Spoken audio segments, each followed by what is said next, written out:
Hello everyone. Class fifth की EVS में हम पढ़ रहे हैं ट्रीट फॉर मॉस्किटोज। तो जो आज का हमारा सब टॉपिक है वो है ये बिहेवियर मॉस्किटोज स्प्रेड। एक पोस्टर है एक्चुअली जिसके बारे में फिर बच्चे डिस्कस कर रहे हैं। इस पोस्टर में जो लिखा है वो लिखा है बिहेवियर मॉस्किटोज स्प्रेड। तो क्या क्या मॉस्किटोज फैलाते हैं, कौन सी बीमारियां फैलाते हैं, मलेरिया, डेंगू, चिकनगुनिया। तो कैसे फैलते हैं ये?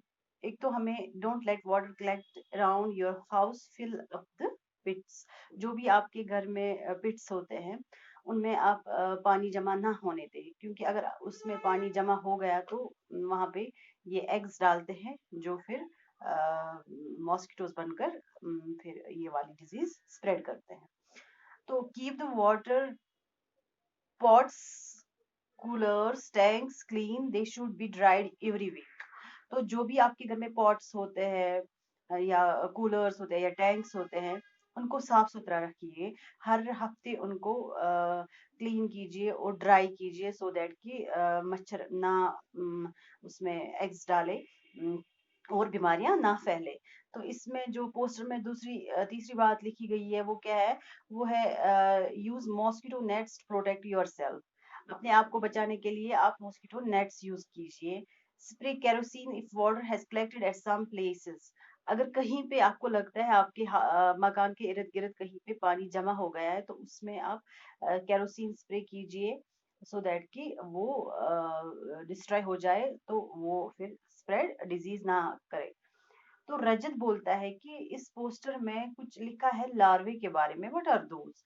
तो लार्वे क्या होता है मैंने आपको ऑलरेडी पढ़ा है जब मैंने मॉस्किटो की लाइफ साइकिल आपको पढ़ाई थी। तो लार्वे होते हैं मॉस्किटो के बच्चे।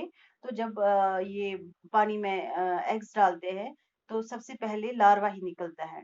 तो लार्वा जब निकलता है वो बड़ा बड़ा होके प्यूपा बनता है, फिर प्यूपा से एडल्ट मॉस्किटो बनता है, ठीक है।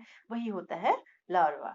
तो अगर पानी जमा हो गया तो मतलब क्या क्या होता है? अगर आपको मैंने बोला कि पानी जमा ना होने दे अपने घर के इर्द गिर्द, क्योंकि मैंने आपको लाइफ साइकिल ऑफ मॉस्किटो में पढ़ाया था कि अगर पानी में ही ये एग्स डालते हैं मॉस्किटोज, क्योंकि इनको पानी ही चाहिए जहाँ पे ये एग्स डालते हैं, फिर वो पानी के ही अंदर उसमें प्यूपा निकलता है, ये सॉरी लार्वा निकलता है, फिर प्यूपा, प्यूपा फिर शेल तोड़ के उसमें एडल्ट मॉस्किटो निकलता है जो पानी के बाहर आता है और फिर उड़ने लगता है, फिर ये बीमारियां फैला सकता है। तो Aarti, where did you see them? तो आरती बोलती है कि आपने कहाँ पे ऐसे मॉस्किटो देखे? जब हमारे घर के इर्द गिर्द पानी जमा होता है तो आपने कहीं पे ये देखा है? तो नैन्सी बोलती है हमारे घर में एक एक पुराना पॉट था हमारे घर के पीछे, तो उसमें पानी जमा हो गया था। तो जब मैंने वहां पे देखा उस पानी में, उसमें छोटे छोटे thread like structures grey colour के वो स्विमिंग कर रहे थे, तैर रहे थे। तो मैं हैरान हो गई, मैंने मम्मा को बोला। तो उसने बोला कि ये मॉस्किटोज ने वहां पे एग्स डाले हैं, अब इनमें ये उसमें मॉस्किटो के बच्चे निकल रहे हैं, उसको बोलते हैं हम लार्वा। तो मैंने इसके बारे में रेडियो पे भी सुना था। तो रजत बोलता है तो आपने फिर क्या किया जब आपने उनको देखा वहां पे वो स्विम कर रहे थे उस पानी में, फिर आपने क्या किया? नैन्सी बोल रही है कि फिर मैंने पापा को जल्दी से बोला और पापा ने जल्दी वो पानी उठा के फेंक दिया और साफ किया उस पॉट को और सुखा दिया और अपसाइड डाउन रखा, ठीक है, सो दैट कि वाटर जो हो उसमें कलेक्ट ना हो और ये मॉस्किटोज भी वहां पे उनकी लाइफ साइकिल ना स्टार्ट हो जाए, क्योंकि वो फिर बाद में बीमारियां फैला सकती है। जसकीरत बोलती है कि शाजिया आंटी ने भी मुझे बोला था कि जो फ्लाइज होती है, जो मच्छर होते हैं, मक्खियों के मतलब इन मॉस्किटोज के बगैर जो फ्लाइज होते हैं, हाउस फ्लाइज, वो भी डिजीज फैलाते हैं, स्पेशली स्टोमक प्रॉब्लम्स की वाली डिजीज। तो रजत बोलता है लेकिन फ्लाइज तो हमें बाइट नहीं करती है, हाउस फ्लाई मत, मच्छर हमें मत बाइट करते हैं, कैसे वो फिर बीमारियां फैलाते हैं? जो मॉस्किटो के बगैर जो मच्छर होते हैं ब्लैक कलर के, आपके घरों में भी होंगे। तो इसी के बारे में ये बात कर रहा है रजत कि वो कैसे बीमारियां फैला सकते हैं, क्योंकि वो हमें बाइट नहीं करते हैं लाइक मॉस्किटोज।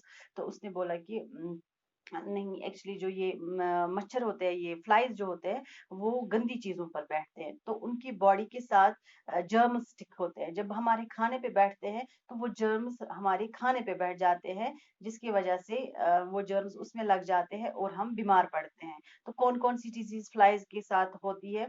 ये तो कॉलरा भी होता है अगर फ्लाइज मतलब गंदे चीजों पे बैठते हैं, फिर हमारे खाने पे बैठते हैं, उससे डायरिया होता है, कॉलरा होता है, टाइफाइड होता है और स्टमक प्रॉब्लम्स होती है। ठीक है, so this was all about our today's topic, that was it, thank you.